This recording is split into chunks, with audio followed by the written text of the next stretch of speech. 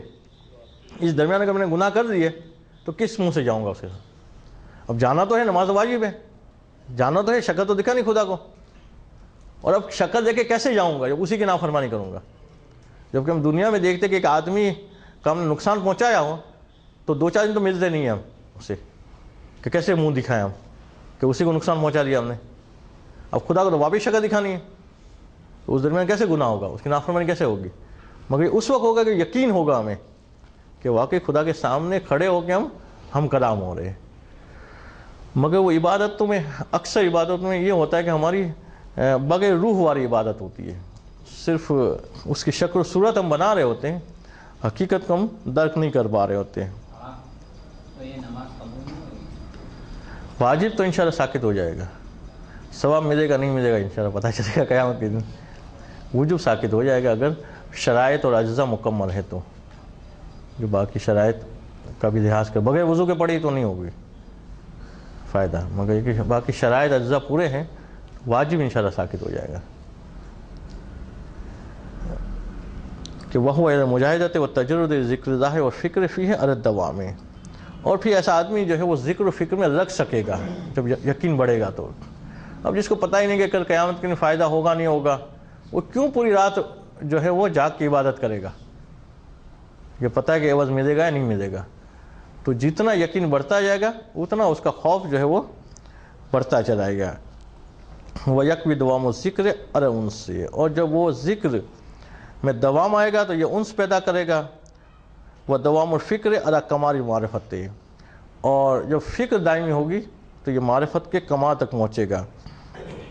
اور پھر یہ انس وَيُؤَدِّي الْأُنْسُ وَكَمَالُ الْمَعْرِفَةِ إِلَى الْمُحَبَّةِ. اور انس اور کمال معرفت سے محبت تک پہنچائیں گے. وَيَتَّبِعُهُمَا الرِّضَاءُ وَالتَّوَكُّلُ وَسَائِرُ الْمَقَامَاتِ. اور جب وہ محبت کی منزل پہ پہنچے گا تو اس کے پیچھے جو ہے وہ جو چیزیں اسے حاصل ہوگی وہ رضا، توکل اور سارے مقامات ہیں. کہ وہ یہ پیراگراف تھوڑا پورا کر رہے تھے، وہذا ہوا ترتیب فی السلوک منازل الدین ہے کہ یہ دین کی منزلوں میں چلنے کے مراتب ہیں. تو فلیس بعد اصل یقین مقام سوى الخوف والرجاء، تو یقین کے بعد خوف اور رجا کے علاوہ کوئی مقام نہیں ہے. جب یقین حاصل ہوگا تو اب یہ دو چیزوں کے درمیان ہوگا. اس کو خوف ہوگا اس بات کا کہ اگر میں گناہ کے حوالے سے پروردگار نے عادلانہ فیصلہ کیا تو میں ہلاک ہو جاؤں گا، مگر امید ہوگی کہ پروردگار رحیم و کریم ہے، اپنے رحم سے فیصلہ کرے گا اور انشاءاللہ میں بخشا جاؤں گا.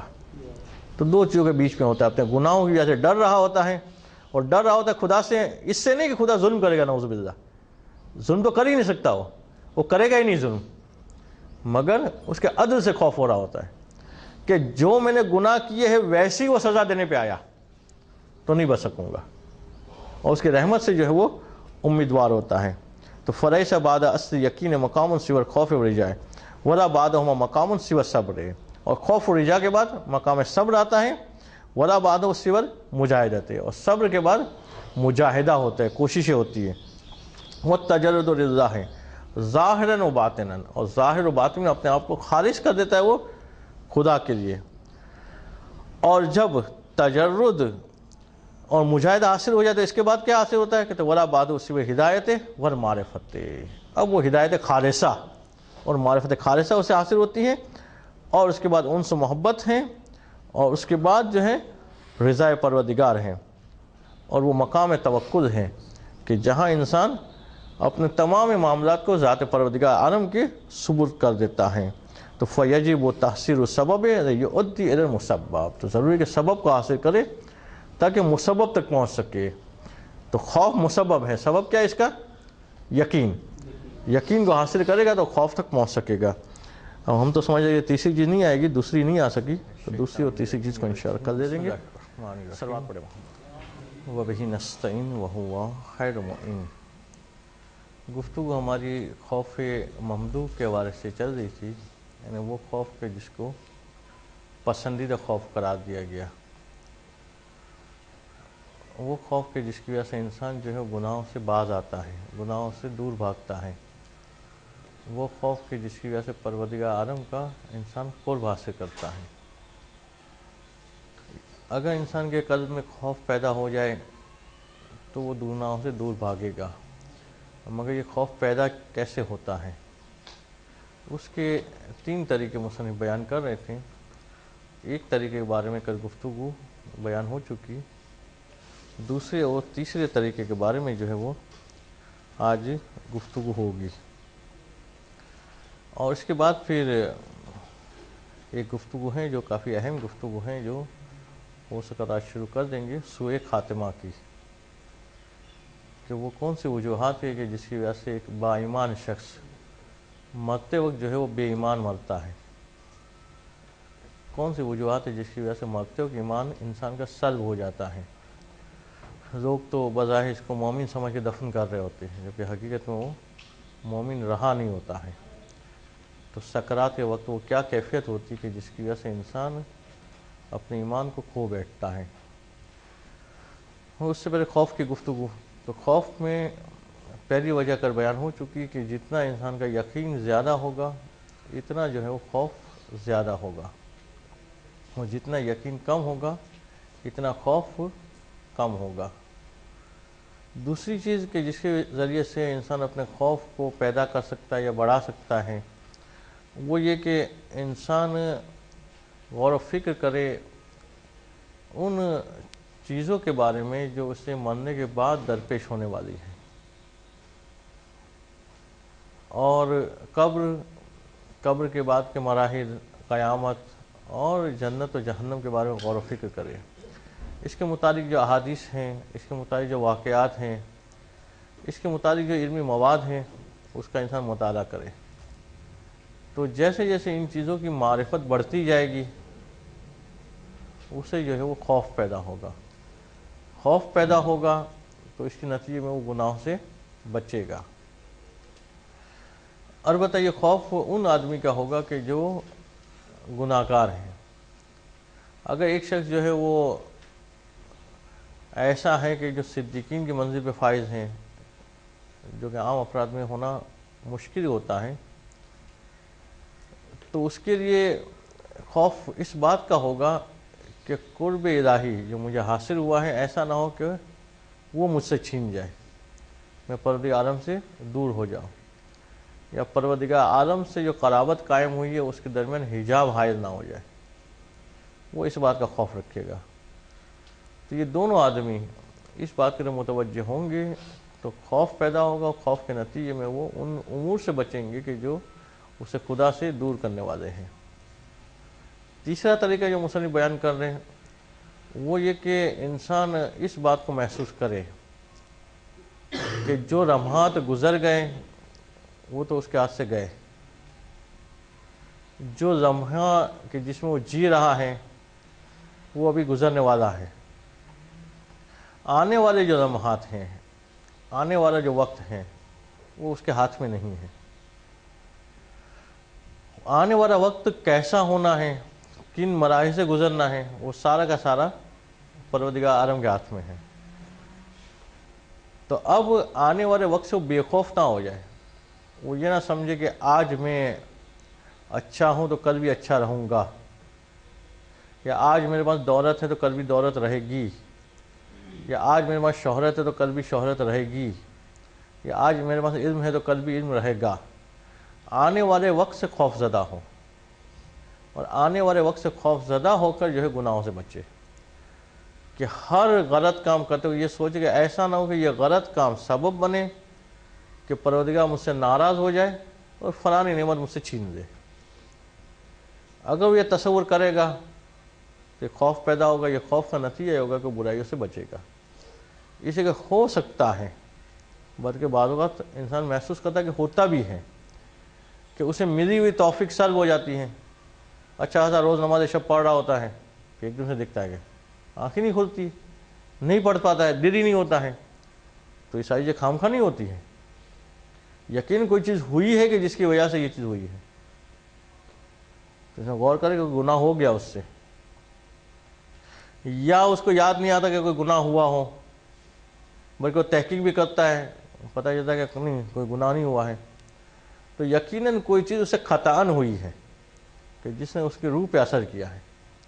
ہو سکتا ہے اس نے جس غذا کو حلال سمجھ کے کھایا ہے وہ غذا اس کے لیے حلال نہ ہو، یا جس ذبیحے کا گوشت اس نے صحیح ذبیحہ سمجھ کے کھایا ہے اس کا ذبیحہ صحیح نہ ہو، یا ہو سکتا ہے جس جانور کا گوشت اس نے یہ سمجھ کے کھایا کہ یہ زندہ ذبح کیا گیا تھا وہ اس میں مردہ ہو، تو اس کا اثر روح پہ ہوا ہوتا ہے، جس کی وجہ سے توفیقات جو ہے وہ سلب ہوتی ہیں۔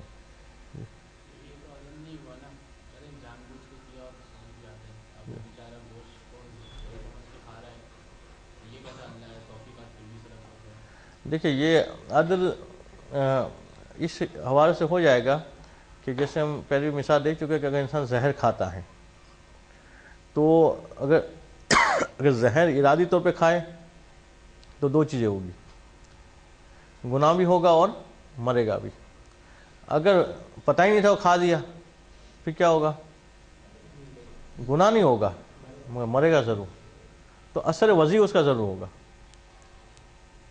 تو اب اگر اس نے ایک ایسی غذا کھائی ہے کہ جو اس کے لیے حرام تھی، اسے پتہ تھا وہ کھاتا تو گناہ گار بھی ہوتا اور اس کا اثر بھی ہوتا، اسے توفیقات سلب ہوتی، مگر اس نے پتہ نہیں تھا وہ کھا لیا تو حرام تو نہیں ہوا، مگر وہ روح پہ جا کے اس کا اثر کرے گا۔ تو اب روح کو اگر اسے اثرات سے بچانا ہے تو وہ احتیاطی تدابیر بھی اپنانی پڑے گی کہ جس وجہ سے غلط والی چیز بھی جو ہے وہ غذا میں مطلب پیٹ میں نہ آ جائے۔ مشکل نہیں ہو جائے گا؟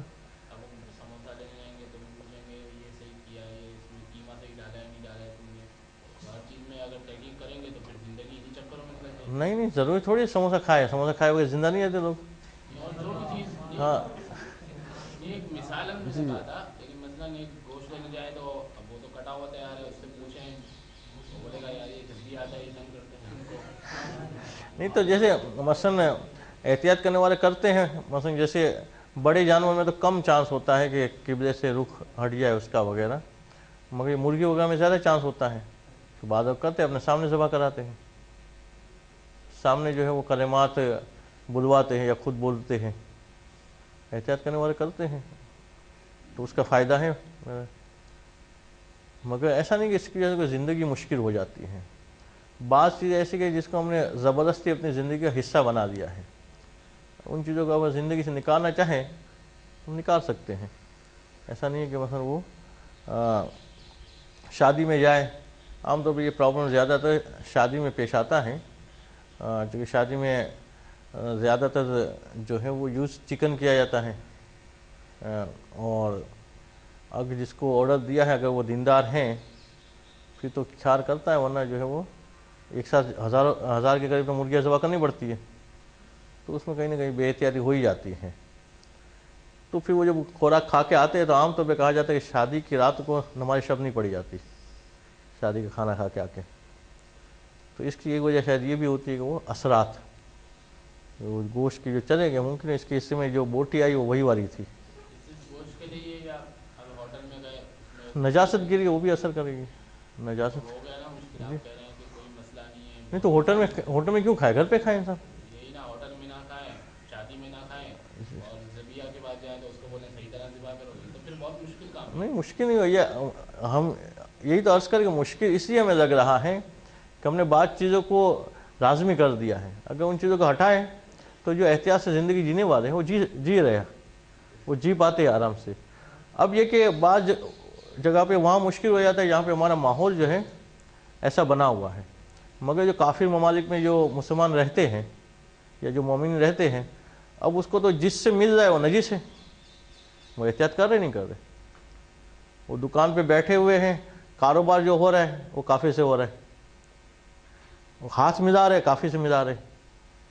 اگر لباس میں مثلا اس کا غذا ہاتھ ٹچ ہو گیا، وہ لباس اس کو نماز کے الگ رکھنا پڑ رہا ہے، مگر چونکہ انہوں نے ایک طریقہ بنا لیا تو ٹھیک ہے، وہ پرابلم نہیں ہے ان کے ساتھ کاروبار کرنے میں۔ ہمیں تو یہاں پہ آسانی ہے نا کہ کوئی مسئلہ ہی نہیں، وہاں پہ دکان والا آ کے بارش کے موسم میں آ کے اس نے نوٹ دی، وہ بھی گری دی، وہ نجس ہے، وہ نوٹ جیب میں ڈالا، جیب نجس ہے، اس کے ساتھ بھی وہ زندگی گزار رہے، احتیاط کرنے والے کر رہے کہ نجاست سے بچتے ہیں، اپنے آپ کو بچاتے ہیں۔ انہوں نے ایک کولر رکھا ہوتا ہے باہر، وہاں گراہک بھی پانی پی رہا ہوتا ہے، اپنے الگ سے بوتل رکھی ہوتی ہے کہ پیچھے جا کے چپے سے پانی پی رہے تاکہ نجس پانی نہ پینا پڑے۔ اسے کہ کوئی آ کے ہندو پانی مانگے تو منع تو نہیں کر سکتے، وہ پانی تو اس کو دینا ہے، اب وہی پانی اسی گلاس میں خود کیسے پئیں گے؟ تو انہوں نے اپنے الگ بندوبست کیا ہوتا ہے۔ تو وہاں پہ جہاں زیادہ مشکل ہے، ہم تو مسلم معاشرے میں رہتے ہیں، اتنے زیادہ مشکل نہیں ہے، وہاں پہ بھی جی رہے ہیں اور مثلا احتیاط بھی کر رہے ہیں، شریعت پہ عمل بھی کر رہے ہیں۔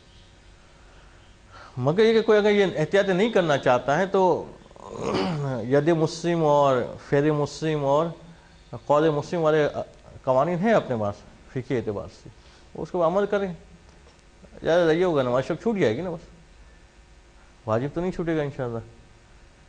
اور دوسرا طریقہ یہ کہ اگر اثر پہنچ بھی گیا ہے تو اس اثر کو ختم کرنے کے طریقے بھی ہیں کہ وہ کثرت سے استغفار کریں، وہ استغفار جو ہے اس کے اثر کو ختم کر دے گا۔ البتہ استغفار کی بھی مراحل ہیں جو اپنے مقام پہ آئیں گے۔ تو اصلی موضوع جو تھا ہمارا وہ خوف والا تھا، عبارت دیکھ رہے تھے پہلے، پھر اس کی مزید وضاحت اشارہ کریں گے۔ بسم اللہ الرحمن الرحیم، صفحہ نمبر 160۔ الثانی ملازمت التفکر فی احوال قیامت و اصناف عذاب فی الآخرت و اجتماع مواعظ منذرت و نظر الی الخائفین و مجالستہم، کہ دوسرا طریقہ یہ ہے کہ انسان جو ہیں وہ تفکر کرے قیامت کے حالتوں کے اوپر، کہ قیامت کے دن لوگ کس طرح سے آئیں گے۔ اب قیامت کے دن کے ہولناکیوں کے بارے میں جو روایات ہیں اس میں بیان کیا گیا کہ متکبرین کو یوں لایا جائے گا، اس کو غور کر کے ایسا نہیں کبر ہو میرے میں، کہ ایسا نہ ہو میں بھی جو ہے وہ چونٹیوں کی شکل میں قیامت کے دن آؤں، یا فنا گناہ کرنے والے قیامت کے دن اس طرح سے لائے جائیں گے، تو غور کر کے وہ گناہ تو نہیں ہے مجھ میں کہ قیامت کے دن میں بھی جو ہے اس انداز سے آؤں، تو تفکر کرنا اسے خوف دلائے گا۔ قیامت کے احوال میں، اصناف عذاب میں جو آخرت میں ہیں، خاص طور پہ معراج کی وہ حدیث پڑھے وہ، جس میں اللہ کے رسول نے مفصراً کیفیت بتائی تھی کہ لوگ کس کس طرح سے جو ہے وہ عذاب میں مبتلا تھے، اور پھر یہ بھی بتایا کہ فنا گروہ کو فنا والا عذاب فنا وجہ سے ہو رہا تھا، اس کو پڑھے وہ، اس کو غور کرے۔